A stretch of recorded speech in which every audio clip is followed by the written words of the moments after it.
ઓમ સ્વામિનારાયણાય નમઃ.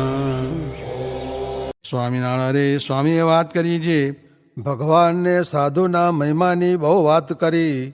ત્યારે પ્રશ્ન પૂછ્યો છે, આવો મહિમાનો સાક્ષાત્કાર કેમ થતો નથી? તેનો ઉત્તર કર્યો છે, સાક્ષાત્કાર થાય તો છકી જવાય, માટે ધીરે ધીરે જ્ઞાન આપે છે ને મહિમા વૃદ્ધિ પમાડે છે. જેમ ફળ પુષ્પ વૃદ્ધિ પામે છે તેમ થાય છે. એ ભગવાનને જેમ ઘટે તેમ આવડે છે ને જેમ ઘટે તેમ કરે છે ને ઠામુકું આપે તો ગાંડા થઈ જવાય, માટે ભગવાન ઠીક જ કરે છે. સ્વામિનારાયણ સ્વામીએ વાત કરી છે, કોઈકને ભગવાન પ્રધાન હોય ને કોઈકને વ્યવહાર પ્રધાન હોય, એ બેને બરાબર ફળ ક્યાંથી મળશે? માટે આ વાત પણ જાણી રાખવી. સ્વામિનારાયણ સ્વામીએ વાત કરી છે, શાસ્ત્રમાં અને સત્પુરુષના કયામાં એમ છે જે મોટા રાજી થાય તો સર્વે કામ થાય. તે રાજી થયાના ઉપાય 4 છે. તેની વિકતિ જે, એક તો એને કાંઈ પદાર્થ જોતો હોય તે આપવું, ને બીજું તેના દેહની સેવા કરવી, ને ત્રીજું તેને આગળ હાથ જોડીને વિનય કરવો, ને ચોથું એની અનુવૃત્તિ. તે અનુવૃત્તિમાં તો સર્વે વાત આવી જાય, એ જેવું બીજું નથી. સ્વામિનારાયણ સ્વામીએ વાત કરી છે, એકલી ભક્તિએ કરીને દેહ દમાય નહીં ને બળ પણ ઘટે નહીં. એ તો જ્ઞાન ને વિચાર બે જોઈએ. ને દાખલો તો ખેડૂ ઘણા કરે છે, તે બળિયા થતા જાય છે. સ્વામિનારાયણ સ્વામીએ વાત કરી છે, ભગવાનની મૂર્તિ, ભગવાનના સાધુ ને ભગવાનની આજ્ઞા, એ 3 વાતમાં જ માલ છે, એવો બીજી કોઈ વાતમાં માલ નથી. ને જ્ઞાન, વૈરાગ્ય, ધર્મ, તે તો જેમ કોદાળી, પાવડા ને દાતરડા તેને ઠેકાણે છે. મોટાની તો એમ સમજણ છે ને અમે તો એક ભગવાન રાખ્યા છે ને બીજું રાખ્યું નથી. સ્વામિનારાયણ સ્વામીએ વાત કરી છે, લાખમણ લોઢાની લોઢી ધગી હોય, તેના ઉપર 1-2 પાણીના ગળા ઢોળીએ, તેણે કરીને ઠરે નહીં. ને ઠારવી હોય તો ગંગાના ધરામાં લઈને નાખીએ તો 10-15 દિવસ સુધી તો હવેલી જેવડી છોડી ઉછળે, ત્યારે માંડ ઠરે. તેમ પંચ વિષય કરીને તો જીવ ધગી જાય છે. તેને 1-2 દિવસ રહીને જાણે જે ટાળો કરી જાઉં એમ ટાળો થાય નહીં. ને જેને ટાળો કરવો હોય તેને તો 10-15 દિવસ સુધી તો ફેર ચડ્યો હોય તે ઉતરે, ત્યારે વાત માહી પેસે, પછી ટાળું થાય છે. ને સાધુ પાસે કોણ આવે છે? અને જે સાધુ પાસે આવે છે તેને તો કોઈ વાતની કસર રહે જ નહીં.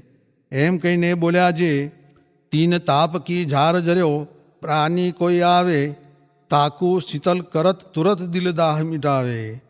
કઈ સુંદર બેન રેન અજ્ઞાન નિકાસે, પ્રગટ હોત પહેચાન જ્ઞાન ઉર ભાનુ પ્રકાશે. વૈરાગ્ય ત્યાગ રાજત વિમળ, ભવ દુઃખ કાટત જંત કો, કહે બ્રહ્મ મુનિયા જગત મેં સંગ અનુપમ સંત કો. એવો સત્સંગ મળ્યો છે, પણ સમાગમ વિના કોઈને ગમ પડતી નથી. ને જ્યાં સુધી સત્પુરુષનો સંગ નથી થયો ત્યાં સુધી કાંઈ નથી થયું. તે ઉપર બ્રહ્માનંદ સ્વામીનો સવૈયો બોલ્યા છે, રાજ ભયો કહા કાજ સર્યો, મહારાજ ભયો કહા લાજ બઢાઈ. શાહ ભયો કહા બાત બઢી, પત શાહ ભયો કહા આન ફિરાઈ. દેવ ભયો તો કહા ભયો, અહમેવ બઢ્યો તૃષ્ણા અધિકારી. બ્રહ્મ મુનિ સત્સંગ વિના, સબ ઓર ભયો તો કહા ભયો ભાઈ. એમ સત્પુરુષનો સંગ નથી કર્યો ત્યાં સુધી કાંઈ કર્યું નથી.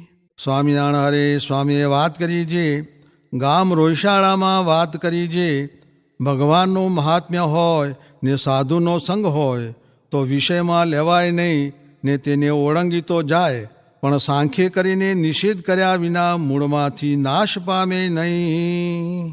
સ્વામિનારાયણ હરે સ્વામીએ વાત કરી છે, એક રેણીએ દેહ મૂકો કઠણ છે, તે ઉપર ગઢડાની ડોશીની વાત કરી. સ્વામિનારાયણ હરે સ્વામીએ વાત કરી છે, એક કડીએ મહારાજની મૂર્તિ કરી, તે સૌ કહે ભારે કલમ છે. ત્યારે સ્વામી કહે, હા એ તો બહુ સારું, પણ મેં તો બધુંએ જોયું, તેમાં નિષ્કામીપણાની કલમ સૌથી ભારે જણાણી. તે કોઈથી ન રહે માટે એ રાખવી. હરે સ્વામીએ વાત કરી જે અમે વાડી કરી છે તે ત્યાં જાવું બહુ ગમે છે. કેમ જે વન પર્વત ઝાડી ગમે એ રુચિ ને આ આટલું બ્રહ્માંડનું કામ કરીએ તે તો આજ્ઞાએ, પણ અનુસંધાન ઓલ્યું ને આ તો મોટું રાજ છે તે કોટિક તો સંકલ્પ કરવા પડે, પણ અંતરમાં કાંઈ નહીં એવો મારો સ્વભાવ છે. માટે સૌને એમ કરવાની રુચિ રાખવી. કરવા માંડે તો થાય, જેમ ભણવા માંડે ભણાય છે એ આદિક સર્વે ક્રિયા કરે તો થાય. આ ગિરનાર જેવડા તરંગ હૈયામાં ઉઠે તેથી મોટા ડુંગર જેવડા ઉઠે, તે માટે જરા જરા બંધ રાખીને ભગવાનને સંભાળવા. સ્વામિનારાયણ હરે વચનામૃત અમદાવાદ પ્રકરણનું 3, વડવાઈનું ઉપશમનું.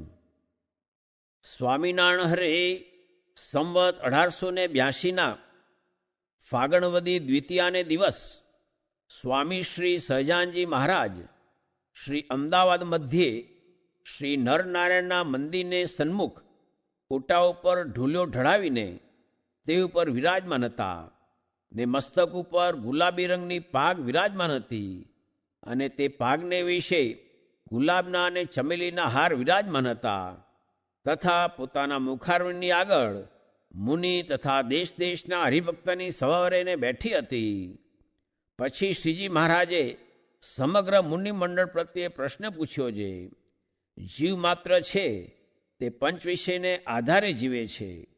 તે કાં તો બાહ્ય પંચ વિષયને ભોગવતો હોય, અને જ્યારે બાહ્ય પંચ વિષયનો યોગ ન હોય ત્યારે અંતઃકરણમાં પંચ વિષયનું ચિંતન કર્યા કરે, પણ એ જીવ વિષયના ચિંતન વિના ને વિષયને ભોગવ્યા વિના ક્ષણ માત્ર પણ રહી શકતો નથી.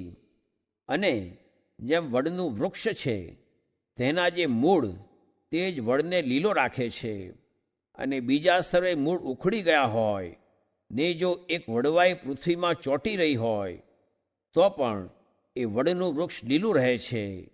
તેમ ઉપર થકી કદાચિત પંચવિષયનો ત્યાગ કર્યો છે, પણ અંતરમાં વિષયનું ચિંતન થાય છે, એ જ એને જન્મ મરણનો હેતુ છે.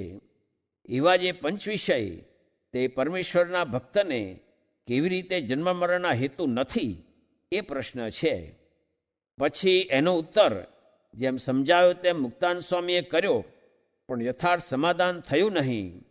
પછી શ્રીજી મહારાજ બોલ્યા છે, લ્યો એ પ્રશ્નનો ઉત્તર અમે કરીએ. જે માયામાં એવા જે 3 શરીર તેની ભાવનાએ રહિત કેવળ આત્મસત્તા રૂપે રહીને જે ભક્ત પરમેશ્વરની મૂર્તિનું ચિંતન કરતો હોય તેને ભગવાનના ચિંતનને બળે કરીને જ્યારે ઉપશમ અવસ્થા વર્તે ત્યારે એ ભક્તને ઉપશમને બળે કરીને પંચ વિષય જન્મ મરણના હેતુ ન થાય.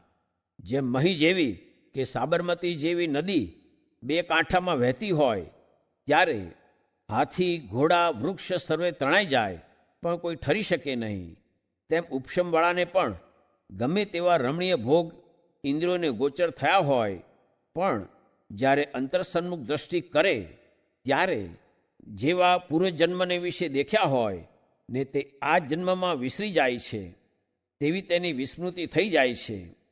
એવી રીતે જે ભક્તને વર્તતું હોય તે ઉપશમ કહેવાય.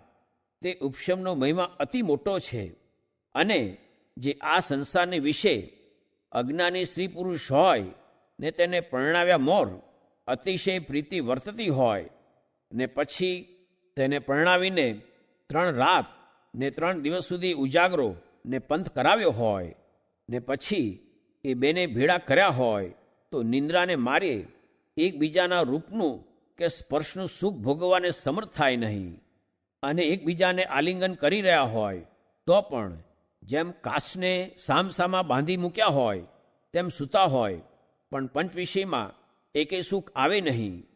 એ જો અજ્ઞાન કાળે સુષુપ્તિમાં ઉપશમને પામ્યા છે તો પણ કોઈ જાતની વિષયની ખબર રહેતી નથી, તો જે જ્ઞાની છે ને પરમેશ્વરના સ્વરૂપને ધ્યાને કરીને ઉપશમ દશાને પામ્યો છે તેને પંચ વિષય કેમ બાદ કરે? ન જ કરે. માટે જે ઉપશમ દશાને પામ્યો તેને પંચ વિષય જન્મમરણના હેતુ થતા નથી. પછી નિત્યાનંદ સ્વામીએ પૂછ્યું, જે ઉપશમ દશા પામ્યાનો તમે કયો જે આત્મારૂપે થઈને ભગવાનના ધ્યાન કરવારૂપ ઉપાય તે તો અતિ કઠણ છે, માટે એ વિના બીજો એનો સુગમ ઉપાય હોય તે કહો. પછી શ્રીજી મહારાજ બોલ્યા, જે એક તો ભગવાનનું અતિશય મહાત્મા સમજતો હોય, અને બીજું ભગવાનને ભગવાનના ભક્તની સેવા ચાકરી દર્શન કરવું તેમાં અતિશય વેગવાન શ્રદ્ધા વર્તતી હોય એવો જે ભગવાનનો ભક્ત, તેને એ ઉપશમ દશા આવે છે.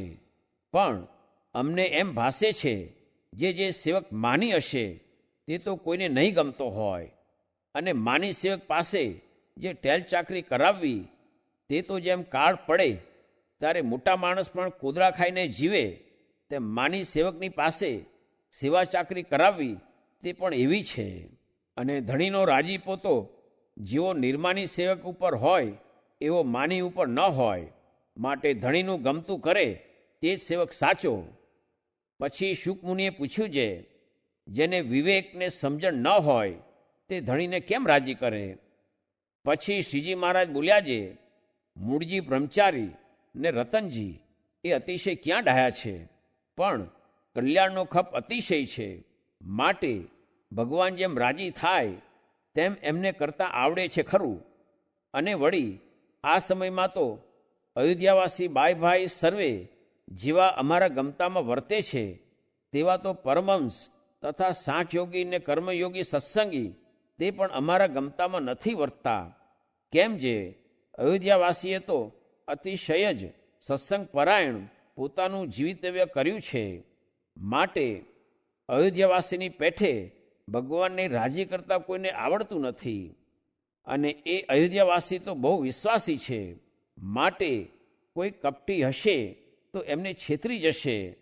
તે સારું, એમને કોઈ કાર્યનો આદર કરવો હોય ત્યારે મોટેરા પરમહંસ તથા મોટેરા સત્સંગી ગ્રહસ્થ તેમને પૂછીને તે કામ કરવા દેવું, પણ કોઈક એક જણાને કહીએ કરવા દેવું નહીં. એવી રીતે ત્યાગી તથા ગ્રહસ્થ સત્સંગીને અયોધ્યાવાસીની ખબર રાખવી એમ અમારી આજ્ઞા છે. ઇતિ વચનામૃતમ. એવી રીતે અમદાવાદ પ્રકરણનું ત્રીજું વચનામૃત જે તે થયું.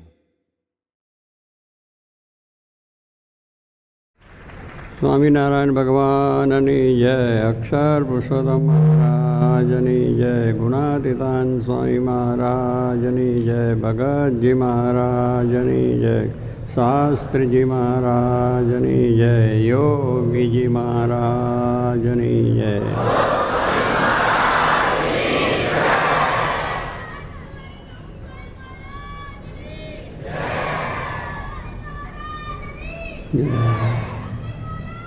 કથા આપણે સાંભળી, એની અંદર પણ માન અંગેની જ બધી વાત આપણે સાંભળી, અને માનથી કેવા કેવા પડે છે ને કેવા દુઃખી પણ થાય છે. માન આપણને કેટલો વિઘ્ન કરતા છે. એ પછી આધ્યાત્મિક માર્ગમાં હોય, સામાજિક માર્ગમાં હોય, રાષ્ટ્રીય હોય, કુટુંબિક ભાવના હોય, બધામાં માન નડે છે. દરેક ઠેકાણે માન આવ્યું એટલે પત્યો એ હોય. કારણ દરેકને કંઈક છે કે હું છું. આ બધાએ મૂર્ખા ભેગા થાય છે ને હું ડાયો છું. લ્યો, એક માન બધાને એ મૂર્ખા કરી પોતે ડાયો થઈએ. એટલે એવી એક પોતાને કે હું જાણું છું, હું સમજું છું, હું ડાયો છું, હું બરાબર કરું છું, આમ છે તેમ છે. એટલે માન છે એ આપણને આ રીતના થયું. એમાં મુક્તાનંદ સ્વામીએ કીર્તન પણ ગાયું. મુક્તાનંદ સ્વામીની વાત કરી, વડોદરામાં સાધુતાથી એમની પોતે સભા જીત્યા, એટલા નિર્માણી. અને ઘૂઘરા બાંધીને વડોદરા શહેરની અંદર કીર્તન ગાતા, રૂમઝૂમ કરતા એ ગીતા કરતા હતા. સભા જીતવા જાય છે વડોદરામાં. તીકડીએ એમને એમ જરાય પણ માન નહીં કે નિર્માણી થઈને પણ ત્યાં કે શહેરની અંદર આવા બધા માણસો જોતા હોય અને ત્યાં રૂમઝૂમ કરીને આમ નૃત્ય કરતાં જવું. મુક્તાનંદ સ્વામી એટલે રામાનંદ સ્વામીના શિષ્ય, સર્વથી મોટા. મહારાજે પણ એમને ગુરુ જ માનતા. અને એ રીતે એમને બધી પ્રતિષ્ઠા હતી, સાધુતા હતી. ફરી એ ત્યાં વડોદરામાં એ તે ગયા. પણ કહેવાનું શું છે કે ભગવાનને પોતે મહત્તા સમજ્યા હતા તો એમને માન આડું ના આવ્યું, એ તો માન આડું આવી જાય. તો એ મુક્તાનંદ સ્વામી આ સત્સંગની મા પણ કહેવાતા કે દરેકના પ્રત્યેનો પ્રેમ, કે પછી નાનો હોય મોટો હોય ગમે તે હોય તો એને પોતે નમી જાય અને એના કોઈ પ્રકારનો શબ્દ થાય કોઈ કહે તો એ સહન કરી લે, એવી સાધુતા હતી. જો કે માની સાધુતા પણ જોઈ છે આપણે કે એમને કોઈ પ્રકારનું અહમ જ નહીં કે હું આ કરું છું, મેં કર્યું છે કે મારાથી થયું છે. કોઈ માન કરીને બોલાવે તો એ કહે છે હું તો સેવક જ છું. પોતે પોતાની વાતમાં પણ કહી દઉં છે કે મને તો સેવક થવું ગમે, સદગુરુ ગમતું નથી. મને વાસણ ગાવાની સેવા મળે તો હું રાજી, મને ગાદીએ બેસાડે ફૂલાર બેસાડે તો મને રાજી નહીં. આ જોગી મહારાજ પોતે બોલે કહું એટલા નિર્માણી. એને નાનો હોય તો એને બહુ જ વાત કરે અને એની મહત્તા ગાય. હવે એટલા મોટા સંત હોય અને નાના માણસની મહત્તા ગાવી એ જરા શરમ આવે. પોતાનું માન ગવાય ને કે હું આનું મહત્તા ગાઉં, મારી આગળ તો એ કંઈ નથી. પણ જોગી બાપા નાનામાં નાના માણસ હોય તો એની મહત્તા, અને એને એ રીતે માન પણ એટલું આપે. ત્યારે કહેવાનું શું કે જે બીજાને માન આપે છે એ બધાને બધા એને માન આપે. આ તો એ ખરેખરી વસ્તુ છે, પણ હું બીજાને માન આપું એ બને જ નહીં. કારણ કે હું એવો લાયક હું છું એ લાયક જ નથી. એ આવી દ્રષ્ટિ હોય એટલે થાય નહીં. પણ જોગીમાં બધાએ સમજતા ભગવાનના ભક્તો છે, જ્યાં જુએ ત્યાં રામજી, બધામાં ભગવાનની દ્રષ્ટિ આત્મદ્રષ્ટિ થઈ ગયેલી. જ્યાં જુએ ત્યાં રામજી, બીજામાં બધામાં ભગવાન જ છે. એટલે ભગવાન તો સૌથી મોટા છે તો પછી બધાને મોટા દેખાય ને, એમને કોઈ નાનો નહોતો દેખાતો. આપણે જોયું છે, બધાને સમજ્યા છે. તો એમની મહત્તા વધી. બીજાને તમે જે કંઈ આદર કરો, સત્કાર કરો, બોલાવો, ચલાવો તો એનાથી આપણી મહત્તા ઉલટી વધે છે. અને પેલું તમે બધાને આમ ટોચકારી કરો, આવો છે ને તું ખબર નહીં, અક્કલ વગરનો તને શું ખબર પડે, આમ છે ને તેમ છે, તો પછી આપણે મહત્તા આપણી ઘટી જાય કે જવા દો ને એનું નામ જ લેવા દો ને, એને સંભાળવા જેવો જ નથી. એટલે ઉલટું ઘટે છે. માન આપવાથી માન વધે છે અને માન ખંડન કરવાથી આપણું ખંડન થાય છે. પણ માણસને એક ગ્રંથિ બંધી ગયેલી છે, એ નીકળવી બહુ કઠણ છે. એ તો જ્યારે એવા સંત મળે ત્યારે આપણી ગ્રંથિ કાઢે, બાકી નીકળે એવી નથી. દરેક માણસને આવું થઈ જાય. આપણે તો ઠીક છે, પણ પશુઓમાં કેટલાકમાં પણ માન હોય છે. પશુઓ હોય ને એમને, આ ખેડૂતના બળદ હોય, એ બળદ લઈને ખેડૂત જતો હોય અને પછી ગાડામાં ભાર ભરેલો હોય અને જરા ઢાળ આવ્યો હોય તો જરા બિચારો પેલું ગાડું વજનદાર હોય તે બેસી જાય. ફરી પાછો ખેડૂત ધીરે રહીને એને ધાબળે કે બાપો બાપો, અને ખેડૂત બળદ છે ને એકદમ મને બાપો એ ઊભો થઈ ગયો ને ગાડું ઉપર ચડાવી દીધું. એટલે આવું દરેકને પશુમાં પણ એમાં કેટલાક માન હોય છે. બહુ આમ સારા માનથી બોલાવો તો એ ગેલ થઈ જાય. કેટલાક ફરિયામાં કૂતરા હોય, કૂતરા બધા એમાં એક કાર્યો કૂતરો કંઈક ફરિયામાં હતો, પછી પેલા ઘરમાં બૈરા છોકરાને પેલા પતિ પતિની તકરાર થઈ. એટલે તરકારના પેલો બોલી ગયો તને કાર્યો કૂતરો લે, પેલો કૂતરો પટપટ પટપટ કરતો આવી ગયો. એને માનતો મને કહ્યું મને બોલાયો, મને કાર્ય કૂતરો, એટલે પેલા એ પછી દંડો લઈને માર્યો, તને કોઈ કહેતું નથી. અને બધા એટલે કહેવાનું શું કે આવી રીતે બધી આપણને માન થઈ જાય, માન આવી જાય છે. જોગીમાને એક ગામડે ગયેલા, રણછોડ ભગતને બધું મંડળ હતું. એટલે પછી એક જગ્યાની અંદર સાધુ સંતો રહેતા હતા, એટલે જગ્યામાં ઉતર્યા. પછી તો આપણે સંતોએ હતા એટલે કીર્તન ગાયા, સંતના મહિમાનો ગાયા. સંત હોય ને સંતનો મહિમા.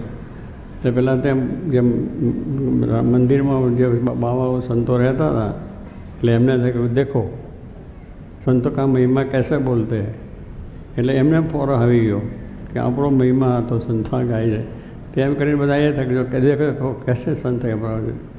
પછી રણછોડ ભગત હતા, જગાસભાઈના શિષ્ય હતા. એટલે એને કહ્યું કે તમે આ તો એક ખરા સાચા સંતનો મહિમા છે કે જે નિષ્કામ, નિર્લોભ, નિસ્વાર્થ, નિર્ણય, શ્રોત્રિય, બ્રહ્મનિષ્ઠ એવા સંતો છે એનો ગુણાતીત સંતનો મહિમા કહેવાય. તમારા જેવા બાવાનો મહિમા નથી. લોટલા ખાઈને પડી રહ્યા છો ને એ કરો. બોલવામાં જરા એ હતા.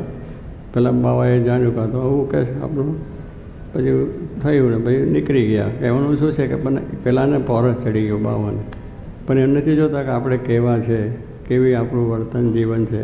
પણ પેલો મહિમા સાંભળે એટલે જરા મહી આવી જાય કે આપણા જેવા કોઈ સંત નથી.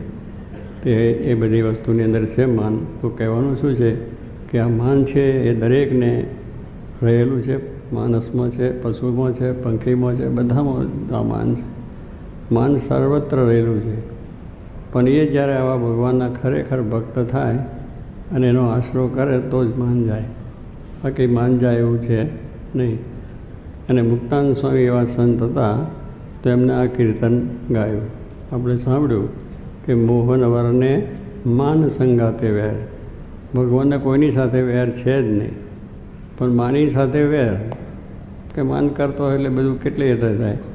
તો એ પછી કંઈ પોતે જ કંઈને લાકલી લઈને મારતાય નથી, પણ એ માને કરીને પોતે જ પડે છે. માણસને ભગવાન કંઈ મારતા નથી, પણ ભગવાનને માન ગમતું નથી. નિર્માનીપણે વર્તે એ જ ભગવાનને ગમે છે. એટલે એ રીતે કહ્યું કે જે માની છે એના ભગવાન ગમતો, કારણ એ બધી રીતે આપણે સાચવવું પડે. બોલાવવામાં, ચલાવવામાં, બેહવામાં, બીજામાં, ત્રીજામાં, દરેક વાતમાં ગમે ત્યાં પ્રસંગમાં હોય તો એને આવો, પધારો, બેસાડો, અને ના કરે તો એ સભામાં ધમાલ કરી નાખે, સભા બરખાસ્ત કરી નાખે, અને એવું બધું. એટલે સત્સંગમાં હોય પછી કે મારા સમાજના કોઈ પણ કાર્યમાં હોય અને બીજા આપણા ઘરના કાર્યમાં હોય તો પણ આ બધું નડે છે, ઝઘડાનું કારણ બની જાય. એટલે માન સર્વને વહાલું છે, પણ એ જો સ્વામી કંઈ મૂકો તો પછી ભગવાન રાજી થાય. એટલે મુક્તાનંદ સ્વામી કહ્યું માન છે કે કારણ કે માન છે એ સર્વ સાધનને બગાડે છે. તપ કર્યું હોય, વ્રત કર્યું હોય, દાન કર્યું હોય, કથા કરી, વાર્તા કરી હોય, દાન ધર્માદા કર્યા, બધું જ કર્યું હોય, કાશી જ્યાં તીર્થો કર્યા, યજ્ઞ કર્યા, બધા સાધન આપણે ભગવાનની પ્રસન્નતા માટે કર્યા હોય. એ સાધન છે એ જરાક જો માન આવી ગયું ને બધા સાધન નકામા. ક્યાં ભગવાનની આગળ માન રાખ્યું તો થયું, સાધન બગડ્યું. એને રાજી કરવા માટે સાધન કર્યા બધા, અને પાછું એને ત્યાં એમને જ આગળ મને માન મળ્યું કે તમે મને નથી જાણતા. ઓલો મગનીરામ દેવીવાળાની વાત થઈ ને હમણાં વચમાં કંઈક એવું એવા મલા બાવાની વાત થઈ. તો કહેવાનું શું છે કે જ્યાં માન મૂકવાનું છે ત્યાં માનની ઈચ્છા રાખે. એટલે બધું એનું જે સાધનાઓ કરી હોય એ બધી એ ભગવાનની દ્રષ્ટિ થઈ એવી થઈ જાય કે માન અને બધા સાધન કરેલા એનું કંઈ જ ફળ મળે નહીં, બધું નકામું થઈ જાય. એમને દ્રષ્ટાંત આપ્યું કે કેવી રીતે નાશ થઈ જાય. તો કે 100 મણનો દૂધપાક કર્યો હોય, એટલો 100 મણનો દૂધપાક, અને એમાં બધું એલાયચી ને પિસ્તા ને બદામ ને બીજું ને ત્રીજું ને કેસર બેસર નાખીને આમ બરાબર સરસ રીતે બનાવ્યો હોય. સુરતી દૂધપાક, જોગી બાપા કહેતા સુરતી દૂધપાક, કે સુરતનો દૂધપાક વખણાય. તો જોગી બાપા સુરતનો દૂધપાક જો કર્યો હોય તો 2-3 વાટકા ચડી રહે, 2-3 વાટકા પી જાય એવું એમાં સુખ આવે.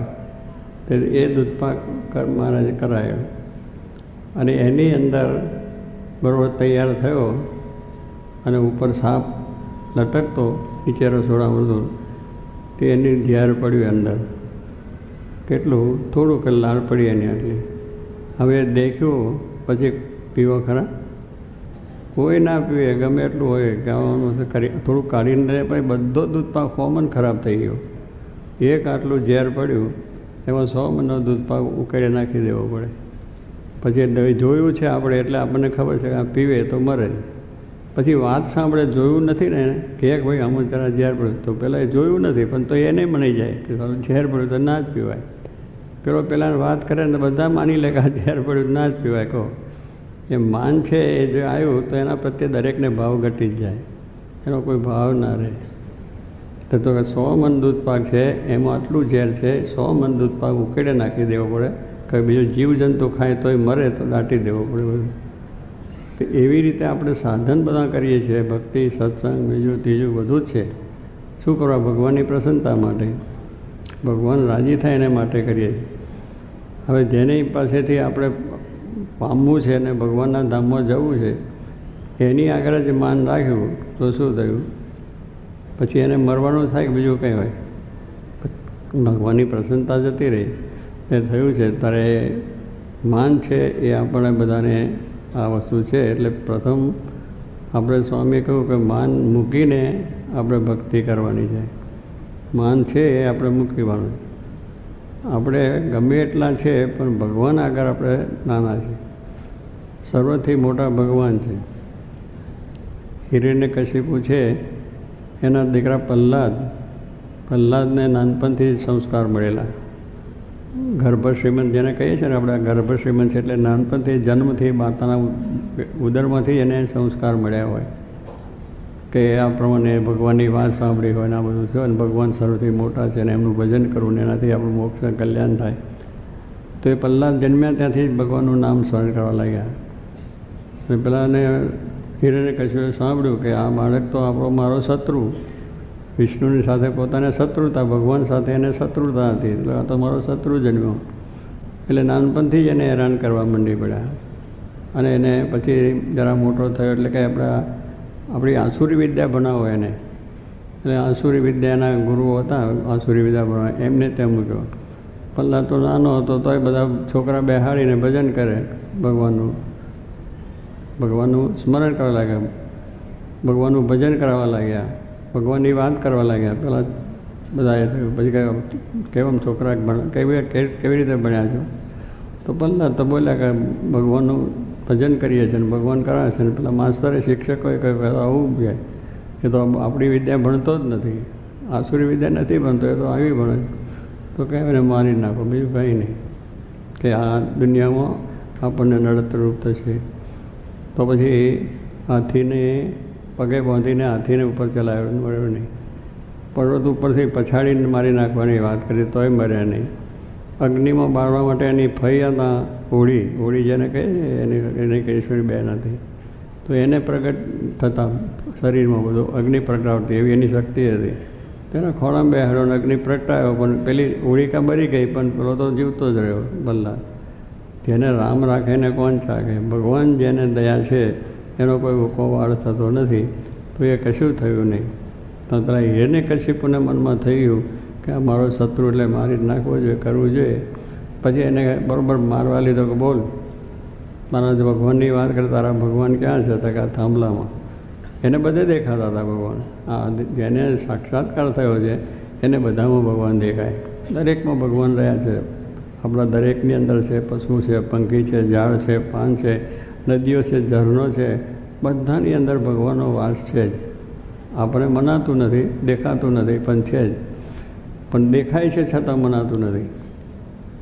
ભગવાનનો વાસ છે તો જ આપણે આપણામાં દરેકમાં છે. તો આજે તમને જોડે વાત કરવાનું મન થાય, બેસવાનું મન થાય, ખાવા પીવાનું થાય, મન વાતચીત થાય. પણ એમાંથી એક રામ જતા રહ્યા તો ભગવાન જતા રહ્યા તો પછી શું થાય? મળદું. પછી એને બેહવાનું મન થાય, બોલવાનું મન થાય, એનો આનંદ આવે ખરો? ભોજન આપીએ એની તો એને આનંદ આવે? કશું જ આવે નહીં. બે ભાઈબંધ રાત દિવસ બેસતા હોય ભેગા, એના પત્ની પણ રાત દિવસ ભેગા રહેતા હોય, પણ એમાંથી આ રામ ગયા પછી પત્ની કહે છે વહેલા ઉભરાડો, આ તો રાતે ઊભા થઈને ભૂત થાય તો મારી નાખે. પેલો ભાઈબંધ કહે છે કારણ કે એમાંથી રામ ગયા, એટલે આમાંથી રામ ગયા. લોકો બોલે છે આમાંથી રામ ગયા, એટલે શું? પરમાત્માનો જે વાસ હતો ગતો રહ્યો, એટલે મળતું થઈ ગયું. તો જેમાં રામ છે એનું કામ છે, જેમાં રામ નથી એનું કોઈ કામ જ નથી. એના પ્રત્યે એકત્રિત ના થાય. તો એ છે તો આપણને બધી થાય. ભગવાન અણુમાં રહ્યા છે આપણે કહીએ છીએ. દરેક અણુની અંદર ભગવાનનો વાસ છે. એટલે ભગવાન સર્વથી મોટા છે. પ્રહલાદને એ હતું કે ભગવાન સર્વથી મોટા છે. અને આપણા શાસ્ત્ર આપણે અત્યારે અણુની શોધ કરી છે વિજ્ઞાને. એક અણુ છે તો આટલું નાનું અણુ જ કહેવાય ને, એમાં કેટલી બધી શક્તિ છે. એ અણુ ભેગા કર્યા અને બોમ્બ કર્યો તો આખી અમદાવાદ ઉડાવી દે. ઉંધાતોને મેં આખી દુનિયાને નાશ કરી નાખે, એટલી શક્તિ એમાં બોમ્બમાં થઈ જાય. એક અણુમાંથી આટલી મોટી શક્તિ છે. તો એટલા માટે શાસ્ત્રોમાં ભગવાને અણુ પણ કયા છે, અનોર અનિયાન. જેટલા કયા અણુની વાત છે એ અણુથી પણ ભગવાન અણુ છે. શ્રીજી મહારાજે તો વળી વિજ્ઞાનથી આગળ જઈને વાત કરી છે કે એ અણુ જે છે એના કોટાન કોટી ભાગ કરો તો એ કોટાન કોટીનો જે ભાગ છે એમાં પણ અણુ છે, એમાં પણ એટલી જ શક્તિ છે. જેટલી અણુમાં છે એના કોટીનો ભાગ કરો તો એમાં પણ એટલી શક્તિ છે. આ તો વિજ્ઞાને શોધ્યું, પણ મહારાજે તો પહેલાંથી લખી નાખ્યું છે. એટલે અપાર શક્તિ છે, આખી દુનિયાનો પ્રલય કરી નાખે, બ્રહ્માંડોને નાશ કરી નાખે એટલી શક્તિ છે.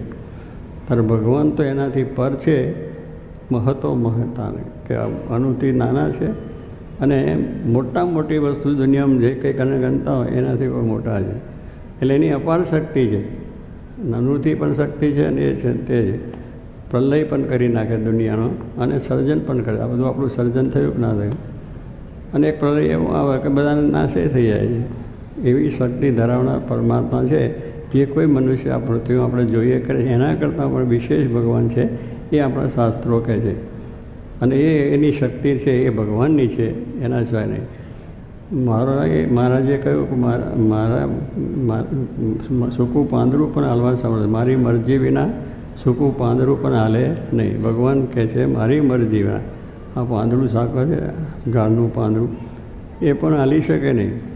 શક્તિ ભગવાનની છે એટલે જ હાલે છે, ને કંઈ હલાવી શકાય એવું નથી. પણ એમ નહીં, આપણે તો જાણીએ છીએ પવન હલાવે છે. આપણે તો એવું થાય ને પવન જ હલાવે છે, બીજું કોઈ છે પવન હલાવે. પણ પવનને કોણ હલાવે છે? પવનમાં જે શક્તિ મૂકી છે એ કોને? એ ભગવાનની શક્તિ છે. તો એ રીતે જો આપણે સમજીએ તો ભગવાનનો મહિમા અપરંપાર છે, એ આપણને સમજાય. પણ એ ન હોય ત્યાં સુધી આપણને મહિમા સમજાય નહીં. કાં તો એક માણસ છે આપણા જેવો, એ શું કરી શકે? પણ આનું તો નાનો છે, પણ આખી દુનિયા ડોલાઈ નાખે. અત્યારે લાદેન આવે છે ને, લાદન વાત તો સાંભળતા જ છે, બધાને ખબર પડી છે. પણ એક વાત સાંભળે કે લાદન આવ્યો છે કે અમદાવાદ ખાલી ધરમ ધરમ, કોઈ ઊભો ના રહે છે. હવે નાનો અરકો આપણા જેટલી મોટી માણસ છે, પણ એને એટલી બધી શક્તિમય આવી છે ને આપણે એટલો બધો ભય પહેરી ગયો છે, તો એ બધું થઈ જાય. હવે એક માણસ જો આવું બધું કરી શકતો હોય તો ભગવાન તો એનાથી એને હલાવનાર ભગવાન છે. લાદનને પણ ચલાવનાર કોણ? ભગવાન છે. પણ એને અભિમાન છે એટલે ખબર નથી કે હું છું, પણ એક દાડો એનો પણ સપાટો બોલી જવાનો. દુનિયામાં કંઈ રહેવાનું નથી. ત્યારે કોઈ રહ્યું છે આ દુનિયામાં? ગમે એટલા મોટા ખૂનખાર હોય ને રાજા હોય, મહારાજા, અક્કલવંતા, રાજકરંતા, મુવા મહારથી બધાય ગયા. હિરણ્યકશિપુ ગયા અને એના ભાઈઓએ ગયા છે, ને પછી દુર્યોધનને બધું લશ્કર ગયું છે, ને કંસે ગયા, અને બધા શિશુપાળને, દંતવક્રને, રાવણ બધા ગયા. રાજા હતા, અક્કલવંતા, અક્કલવાળા હતા, રાજ કરતા હતા, બુદ્ધિશાળી હતા, ભણેલા ગણેલા બધા હતા. પણ ગયું એક દાડો પતિ ભગવાન વિરુદ્ધ પડ્યા, એ બધું ગયું. એની શક્તિ અપાર હતી પણ એની કંઈ કામ આવી નહીં. ભગવાનની શક્તિ આગળ કોઈની શક્તિ કામ થતી નથી. પણ માણસને અભિમાન છે કે હું બસ ભગવાનને હું પણ આમ કરી શકું. તો એવી રીતે એને કશું બરાબર. પલ્લાદ ક્યાં થાંભલા મારા ભગવાન, તો મને બધું દેખાય. એને ક્યાં દેખાતું હતું કે થાંભલામાં છે? તો થાંભલાને પછી શું પાડી નાખ્યો, જો તારો ભગવાન કેવો હોય. અંદરથી નૃસિંહ ભગવાન પ્રગટે, આપણે જોઈએ ને આખ્યાન બધું છે, તો એ પ્રગટીને ભગવાન એને પકડીને પછી પોતાના આના ઉપર મૂક્યો છતે પાઠ, અને નખ છે આનાથી આમ ચીરી નાખ્યો અને બોલ્યો કે બોલ. એને વરદાન હતું, રાતે ના મળે, દિવસે ના મળે, ગામથી બહાર ના મળે, અંદર ના મળે. આવું બધું વરદાન હથિયારથી ના મળે, લોખંડ બોખંડ કંઈ હથિયારથી ના મળે, અને ઘરમાં ના મળે, બહાર ના મળે. આવું બધું વરદાન હતું એને. એટલે તો અમર બની ગયો હતો. પણ એ ભગવાનની આગળ એને કહ્યું, નખથી બતાવ્યું કે આ શું? તો કે હથિયાર છે? તો કે હથિયાર નથી. તું કે નખ.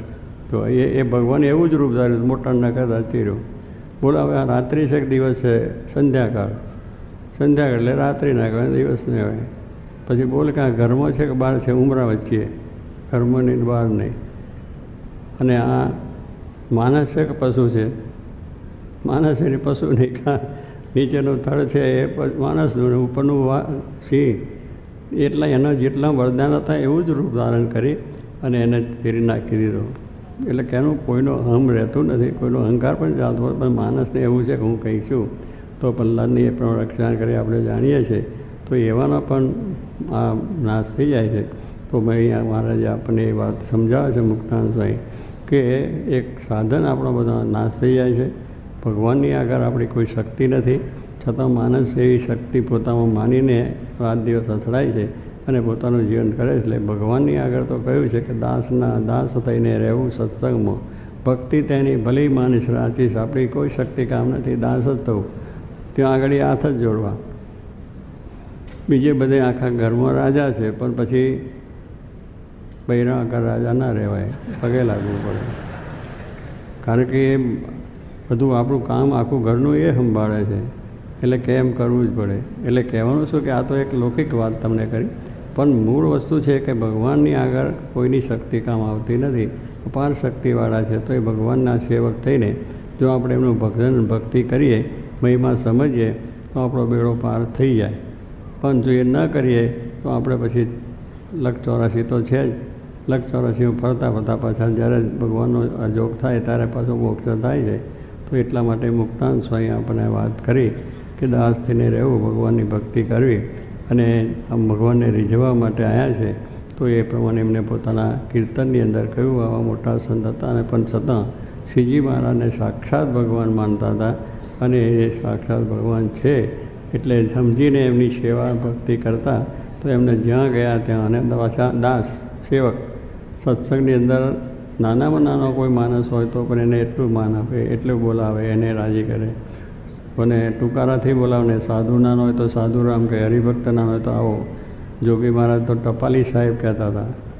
ટપાલી તો બિચારો ટપાલ લેવા આવે ને બીજું શું છે, પણ એને ટપાલી સાહેબ કહે, લ્યો મોટો ઓફિસર આવ્યા ને એટલું.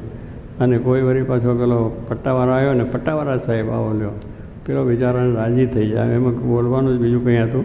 પણ પહેલાં કંઈ જોગી મહારાજ તો મને બહુ માનથી બોલાયો. એની આગળ કંઈ હિસાબમાં તો ટટપાવાળી પણ છતાં એને બોલાવે. એટલે બોલવામાં જેટલી મીઠાશ, એટલે જીભની મીઠાશ હોય ને તો બરાબર. જીભને હરખી રાખી નવટાંકી છે. આ જીભ છે ને એને નવટાંકી કહેવામાં આવે. પણ એ આમ લઈને પછાડે, થઈ રહ્યું તું મૂરખ છે એટલું જ કહી નાખ્યું, એટલે પેલા ચાળી વાગીને 2 ઘટકા કરી નાખે. પણ એ જીભને હરખી રાખીએ તો બધું કામ હરખું ચાલે અને ભગવાન રાજી થાય. એટલે કહેવાનું આપણામાં માન નથી, આપણે બધા ભક્ત છે, સેવક છે, અને દાસ થઈને આપણી ભક્તિ જો કરીએ તો ભગવાન આપણી રાજી થાય છે. તો આવી રીતે ભગવાનનો જે મહિમા છે, જેને સમજાય છે, એને કોઈ માન રહેતું નથી. એને દરેકની અંદર ભગવાનના દર્શન થાય, બધાની અંદર સારું દેખાય, કોઈનો અવગુણ ના દેખાય, કોઈમાં દોષ ના દેખાય, બધા સારા છે. જોગીમાં કાંઈ બધાય સારા છે. એટલે એમને કોઈ લોડ ચોર છે કે મુસ્કાનો છે, ફલાનો છે, એવું કાંઈ નહીં. ભગવાનના ભક્ત છે, બહુ સારા છે. એટલે એટલું જ કહેવાનું હતું. તો એની અંદર પણ આપણને આનંદને સુખ રહે. પણ બધાએ ગુના સ્વામી કહ્યું કે હું જ બધું જાણું છું ને આ બધા મૂર્ખા ભેગા થયા. એટલી જ વાત કરે એમાં થઈ રહ્યું, પતિ ચકલી નહીં નાખી, એમાં પછી કંઈ આગળ વધાય નહીં. તમે બધાને સારા સમજો, બધાને મોટા સમજો, તો તમારી મોટો વધતી જાય, દરેકને પ્રેમ થાય કે આ બહુ સારા છે.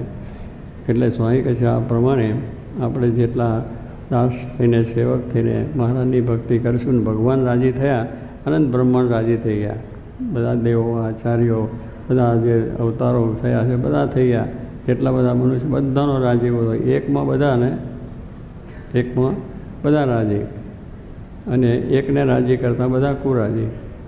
એટલે કહેવાનું શું કે એક ભગવાનને રાજી કર્યા તો બધા દુનિયાના તમામ માણસો, દેવો બધા રાજી થઈ ગયા. પણ એક જો ભગવાનને કુરાજી કર્યા તો બધાનો કુરાજીવો આપણા પર છે જ. કારણ કે બધા એને આધારે છે, એ ભગવાનને આધારે બધા છે. તો એક જ વસ્તુ છે કે હાથીના પગલામાં બધા પગલાં સમાઈ જાય. હાથીનું પગલું છે એમાં પશુ બધા જે હોય, વાઘ, સિંહ, બીજું ત્રીજું બધાનું, મનુષ્યનું બધું હાથીના પગલામાં આવી જાય. હાથીનું પગલું આટલું મોટું હોય તો એમાં જો કરીએ તો બધું કામ થઈ જાય. એમાં બધા હોય. એમ ભગવાન એક રાજી થયા તો બધા રાજી થઈ ગયા. તો એ પ્રમાણે આપણે શ્રીજી મહારાજ 500 સંતોએ આ પ્રમાણે રાજી કર્યા, હજારો સત્સંગીઓએ કર્યા છે, શાસ્ત્રી મહારાજ, જોગી મહારાજ રાજી કર્યા છે. પૂર્વે પણ જે રામ ભગવાને રાજી કર્યા, વાંદર જેવા પણ તરી ગયા, કૃષ્ણ પરમાત્મામાં ગોવાળિયા હતા એ પણ ભગવાનને લઈને તરી ગયા, અને એમનું કામ થઈ ગયું છે. એટલે જેને જેને ભગવાનની મહત્તા સમજીને ભગવાનની ભક્તિ કરી છે, સેવક થયા છે, એનું કામ છે. તો અહીં આગળ પણ આપણે આજે જે માનનો પ્રસંગ આખો છે, તો આપણા જીવનમાંથી પણ એવું જે કંઈ નાને ખાને ખોચરે આગું પાછું થોડું રહેતું હોય તો એ નકામું છે. કેન્સર છે, એક જ ઠેકાને થાય તો જિંદગી ખલાસ કરે. કેન્સર કંઈ બહુ લાંબુ નથી હોતું, જુએ તારે કે આટલું છે નાનો, પણ એ પસરે તો આખું શરીર ખલાસ કરે. એમ સહેજ જો માન હોય તો આપણી આખી જિંદગી બગાડે, આખો આપણો લાભ બગાડે, આપણો સત્સંગ બગાડે. આવો સારો લાભ છે પણ એમાં અભાવ આવી જાય અને એ પ્રમાણે આપણે દુખિયા થઈએ છીએ. તો જે માન મૂકે છે એને માન મળે છે, અને જે માન રાખે છે એનાથી માન જાય છે. તો ભગવાનને આપણે રાજી કરવા છે, તો આપણે ભગવાન રાજી થાય એ પ્રમાણે કરવું, એવું બળ ભગવાન સર્વને આપે એ જ પ્રાર્થના.